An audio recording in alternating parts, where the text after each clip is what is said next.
You know, when the FBI says something is its number one priority, you've got to pay attention. And right now, they're saying the biggest threat to the U.S. comes from the government of China. They're not just calling it a problem, they're calling it a grave threat. So let's get into what that actually means. And look, this isn't some abstract threat happening halfway across the world. Just take a look at this map from the House Committee on Homeland Security. Each of those dots represents a case of espionage or repression, and they're spread across more than 20 U.S. states. From coast to coast, this is happening right here at home. So what does all this mean for you, personally? Well, it can hit you right where it hurts, your wallet. The theft of American ideas and technology is so widespread that some officials estimate it costs every single American family between $4,000 and $6,000 a year. Every year. That's a mind-boggling amount of money. And just so we're absolutely clear on how high the stakes are, listen to the FBI's own words. This isn't just hype. This is the Bureau's top priority. They see it as a direct attack on the country's economy and its core values. It's a generational challenge, and they're sounding the alarm. Okay, let's break this down. First up, stealing the future. We're going to look at the ongoing battle over America's most valuable economic and military secrets. And what's so wild here is just how broad their shopping list is. We're talking about everything from Google's cutting-edge AI secrets to Apple's self-driving car technology to advanced jet engine designs from GE and even incredibly sensitive sensors used to detect nuclear missiles. It's a full-on effort to grab the technologies that will define the future. And this isn't something that just started yesterday. Not at all. According to the Center for Strategic and International Studies, we've seen at least 224 reported incidents of this kind of espionage just in the last couple of decades. It's a relentless, long-term campaign. And this data, wow, it really draws the straight line back to the Chinese government. The FBI says that a whopping 80% of all its economic espionage cases have a direct link to benefiting the Chinese state. And get this, there's a connection to China in about 60% of all trade secret theft cases. The numbers really speak for themselves here. All right, so we've talked about secrets in tech, but this threat, it gets personal. It's also about silencing people who dare to speak out against the government, even if they're living thousands of miles away on what should be safe foreign soil.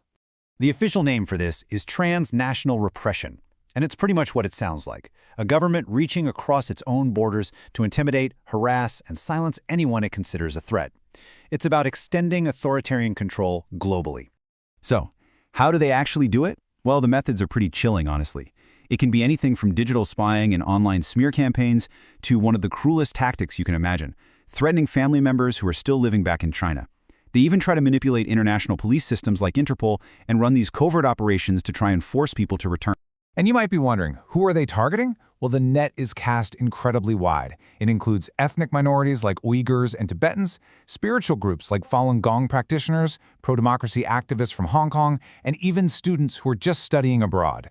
And this isn't happening in some far-off, secret location.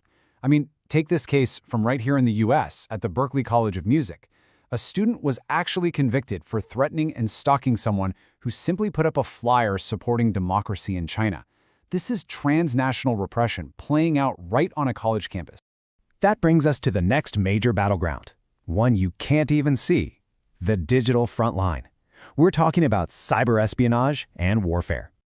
The cyber actors linked to China are getting incredibly good at what they do.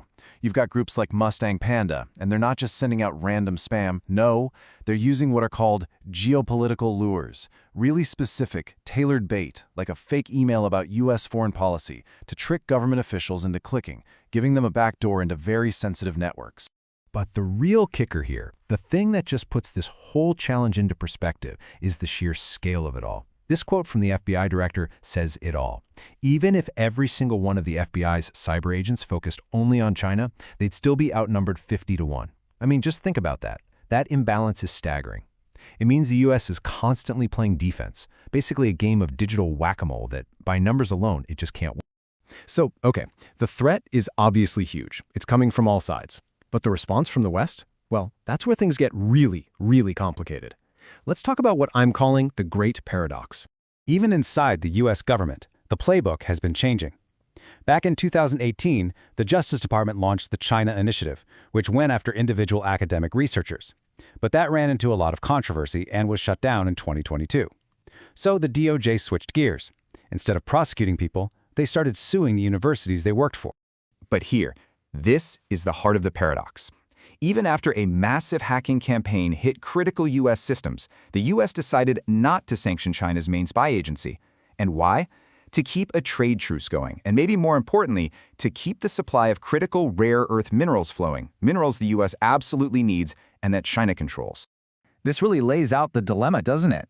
On one hand, you have the security agencies shouting from the rooftops about a grave threat.